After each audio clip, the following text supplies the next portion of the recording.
Hello विद्यार्थी मित्रों, तो आप सभी का स्वागत है हमारे इस यूट्यूब चैनल यूनिक एकेडमी के अंदर। तो विद्यार्थी मित्रों, आज हम गाला असाइनमेंट पेपर नंबर 5 का विभाग नंबर डी सॉल्व करने जा रहे हैं। ठीक है, तो सबसे पहले शुरुआत करते हैं। क्वेश्चन नंबर 37 क्या बोला है? ए, बी और सी की पीढ़ी की जानकारी निम्नलिखित है। धंधा की संपत्तियां कितनी है? 10 लाख। धंधा का दायित्व कितना है? 2 लाख। अपेक्षित मुआवजा का दर कितना है? 10%। और बेटा, पीढ़ी का अंतिम 5 वर्ष का लाभ अधिक लाभ के 4 वर्ष की खरीदी के आधार पर गिनना है। यानी 5 वर्ष का लाभ 4 वर्ष की खरीदी के आधार पर गिनना है। इसका मतलब क्या हुआ बच्चों कि जो 5 है वो सवाल वाला वर्ष है और जो 4 है वो ख्याति वाला वर्ष है। ठीक है, तो योग्य पद्धति, कौन सी पद्धति बच्चों? योग्य पद्धति से करनी है। तो चलो ध्यान देते हैं हम लोग। सवाल आपके सामने है। सवाल में वर्ष दिया है, देख लो। 1, 2, 3, 4, 5। लाभ 90,000, 1 10, 1 20, 1 30, 1 40। ठीक है, इस तरह से दिया है। और भार में देखो, मान लो 1 2 3 4 5, क्योंकि सबसे पहले इसने बोला है कि योग्य पद्धति करो। योग्य पद्धति कौन सी होगी? भारित औसत लाभ। अब आपके दिमाग में आएगा भारित औसत लाभ क्यों? क्योंकि बच्चों इसमें लाभ जो है लगातार क्या हो रहा है? बढ़ रहा है। तो जब लाभ लगातार बढ़े तो भारित औसत लाभ की पद्धति का उपयोग करते हैं। तो भार मान लिया, फिर भारित लाभ निकालेंगे। तो भारित लाभ है, देखो सबसे पहले हमने भार मान लिया और भार का टोटल मारा, कितना आया? 15। और भारित लाभ यानी 90,000 गुणे 1, 1,10,000 गुणे 2, 1,20,000 गुणे 3, 1,30,000 गुणे 4, 1,40,000 गुणे 5। गुणा करेंगे तो ये संख्या हमारी आई है। इन सबको जोड़ेंगे तो 18,90,000 आएगा।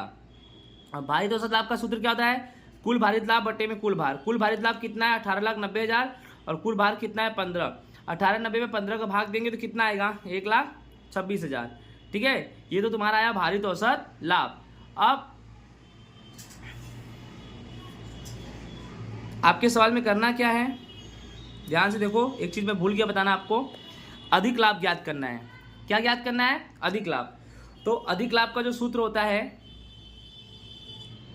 क्या होता है? औसत लाभ माइनस अपेक्षित लाभ।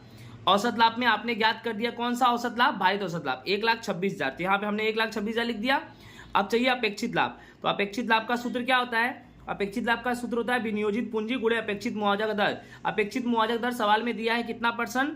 10%। तो हमें क्या चाहिए? विनियोजित पूंजी। विनियोजित पूंजी का सूत्र होता है संपत्तियां माइनस दायित्व। तो कुल संपत्तियां दिया है 10 लाख, दायित्व दिया है 2 लाख। 10 में से 2 घटाएंगे तो 8 लाख, यानी विनियोजित पूंजी 8 लाख आया। यहाँ लिख दो 8 लाख और गुणे में अपेक्षित मुआवजा का दर 10%। तो 8 लाख का 10% कितना आएगा? 80,000। ठीक है, इस तरह से तुम्हारा अधिक लाभ बच्चों कितना आएगा? तो औसत लाभ माइनस अपेक्षित लाभ। तो औसत लाभ 1,26,000 और अपेक्षित लाभ कितना निकला तुम्हारा? 80।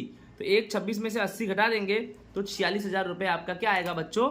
आंसर आएगा। ओके, नेक्स्ट हमारा क्वेश्चन नंबर 38 है। प्रभा और प्रभु की साझेदारी पीढ़ी की जानकारी के आधार पर ख्याति, कीमत, औसत लाभ को पूंजीकृत करने की पद्धति से करो। याद रखना, कौन सी पद्धति? पूंजीकृत। सवाल में एडिशनल इंफॉर्मेशन है। विनियोजित पूंजी 8 लाख, अपेक्षित मुआवजा दर 12% और पिछले वर्षों का लाभ यहाँ पर दिया है। ठीक है, तो सबसे पहले हमें कौन सी विधि करनी है बच्चों? पूंजीकृत करने की पद्धति से हमें ये सवाल करना है। वर्ष 21, 22, 23, 23, 24 लाभ 1,20,000, 90, 150। ठीक है, तो सबसे पहले हमें याद रखना है कि पूंजीकृत करने की पद्धति में पूंजीकृत लाभ का सूत्र क्या होता है? औसत लाभ बटे अपेक्षित मुआवजा दर गुणे 100। अपेक्षित मुआवजा दर तुम्हारे सवाल में बच्चों दिया है, कितना दिया है? 12%। तो आप क्या कर सकते हो? यहाँ पर 12 लिख सकते हो, यहाँ पर क्या लिख सकते हो? 12 और गुणे 100। तो तुम्हें चाहिए क्या? औसत लाभ चाहिए। क्या चाहिए तुम्हें? औसत लाभ। तो औसत लाभ कैसे निकालेंगे? औसत लाभ बराबर कुल लाभ बटे वर्ष की संख्या। कुल लाभ 1 20, 90, 150 जोड़ देंगे तो कितना आएगा? 36। अब 36 में 3 का भाग दे देंगे तो कितना आएगा? 36 लाख भागे 3, 12 लाख। ठीक है, अब क्या करेंगे हम? पूंजीकृत लाभ कैसे निकालेंगे? औसत लाभ यानी 12 लाख लिख देंगे। 12 लाख के बटे में 12 और गुणे 100, तो कुल कितना हो जाएगा? 10 लाख। कितना हो जाएगा? 10 लाख। और फिर ख्याति का सूत्र क्या होगा? पूंजीकृत लाभ माइनस विनियोजित पूंजी। पूंजीकृत लाभ कितना है? 10 लाख माइनस विनियोजित पूंजी कितना है? 8 लाख। 10 में से 8 गया, कितना लाख बचा? 2 लाख रुपए तुम्हारा क्या आ गया बच्चों? आंसर। ओके, नेक्स्ट क्वेश्चन है, निम्न माहिती पर से तुलनात्मक लाभ हानि का पत्रक तैयार करो। आपके सामने सवाल में दिया विवरण, बिक्री से ऊपर शुद्ध खरीदी, स्टॉक परिवर्तन, अन्य खर्च, बिक्री माल की लागत प्रतिशत। जो अन्य खर्च है वह बिक्री माल की लागत प्रतिशत पे है, जैसे कि 10 और 12। और फिर आयकर कितना है 30% और 30%। और सवाल में देखो 31/3/24, 31/3/23 दिया है, याद रखना तुलनात्मक लाभ हानि का पत्रक बनाना है। तो सबसे पहले ध्यान दो कैसे बनेगा पत्रक, ये रहा तुलनात्मक लाभ हानि का पत्रक, राइट। यहां पर आप हेडिंग कर सकते हो,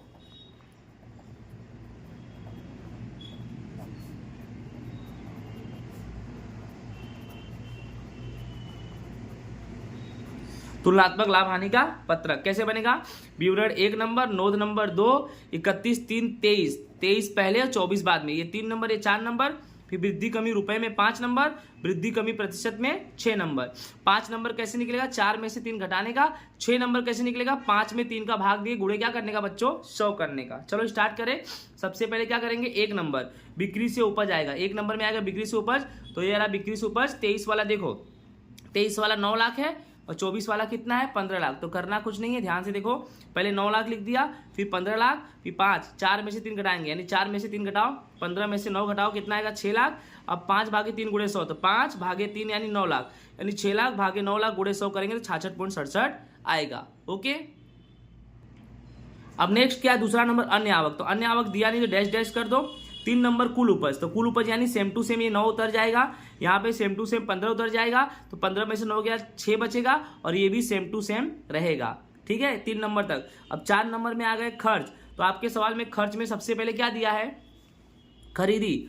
तो सबसे पहले 23 वाला 6 लाख और फिर 9 लाख। आपको पता है ना 23 वाला पहले लिखेंगे, 6 लाख पहले 9 लाख बाद में, 6 लाख 9 लाख लिखेंगे ना।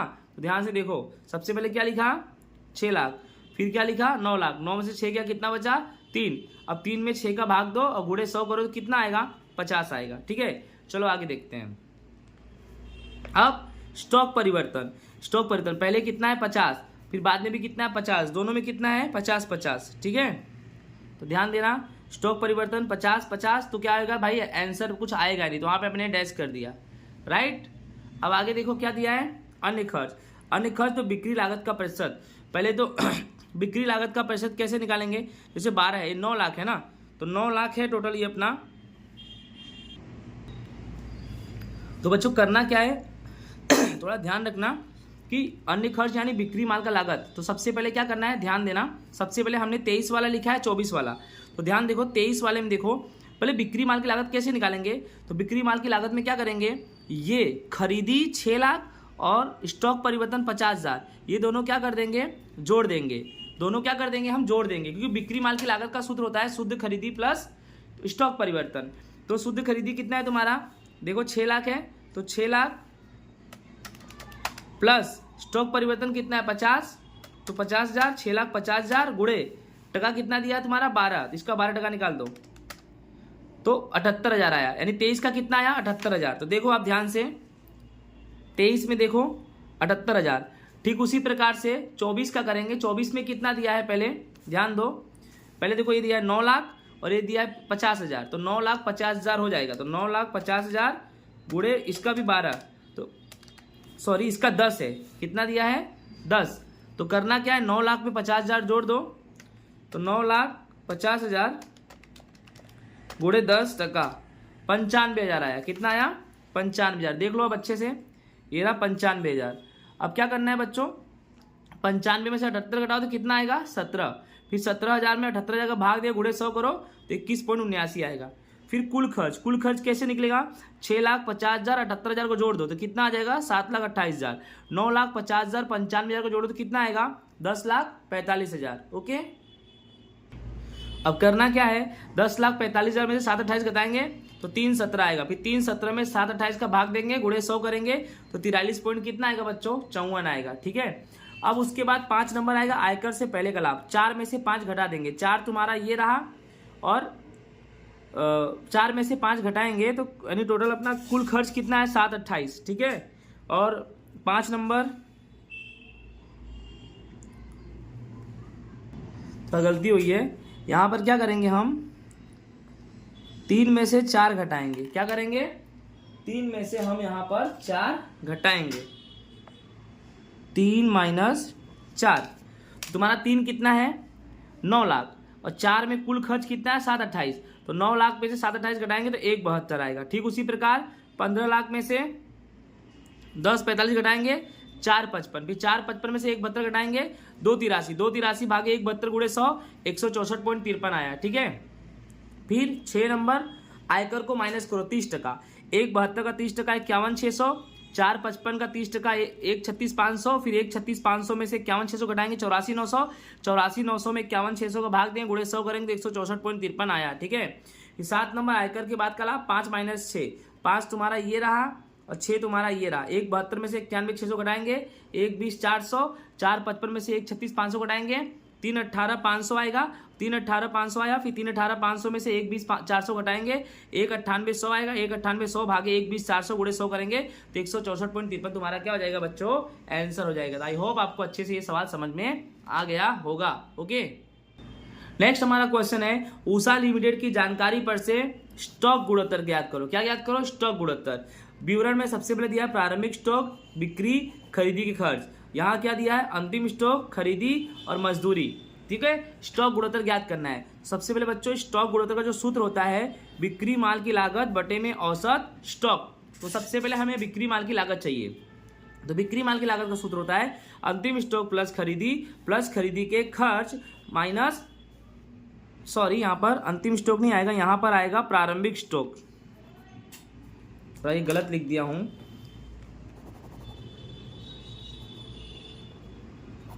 क्या होगा सूत्र बिक्री माल की लागत का, प्रारंभिक स्टॉक प्लस खरीदी खर्च माइनस अंतिम स्टॉक। तो प्रारंभिक स्टॉक कितना दिया है 2 लाख, तो यहाँ 2 लाख लिख दिया, प्लस खरीदी, तो खरीदी कितना दिया है तुम्हारा 22 लाख लिख दिया, प्लस खरीदी के खर्च, तो खरीदी के खर्च में तुम्हारा मजदूरी, ठीक है 2.5 लाख, ये लिख दो।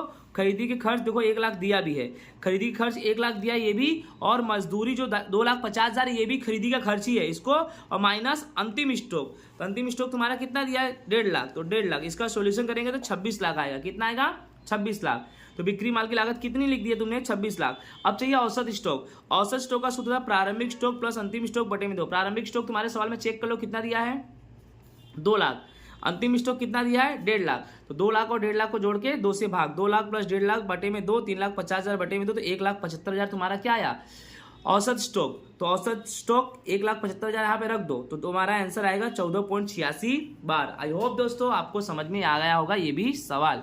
चलो इसी के साथ नेक्स्ट क्वेश्चन पे चलते हैं।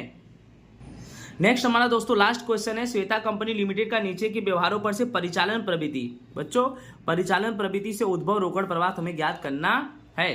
तो सबसे पहले सवाल में क्या क्या दिया है आप चेक कर सकते हो। आयकर से पहले का लाभ, ख्याति अपलिखित, पेटेंट अपलिखित, घिसाई अपलिखित, सामान्य अनामत खाते में परिवर्तन, ब्याज मिला, डिविडेंड मिला, ब्याज चुकाया, डिविडेंड चुकाया, विनियोग बिक्री का लाभ, फर्नीचर बिक्री से नुकसान, ये सब दिया गया है। आपको करना क्या है याद रखना, परिचालन प्रवृत्ति से उद्भव रोकड़ प्रवाह आपको यहाँ हेडिंग करना पड़ेगा। आप यहाँ हेडिंग कर देना। क्या हेडिंग करोगे, परिचालन प्रवृत्ति से उद्भव रोकड़ प्रवाह। तो इसमें फॉर्मेट कैसे बनता है, विवरण रकम रुपए में, रकम रुपए में। सबसे पहले आएगा लाभ हानि खाता, राइट। तो आपके सवाल में आयकर से पहले का लाभ ही लाभ हानि खाता बताता है।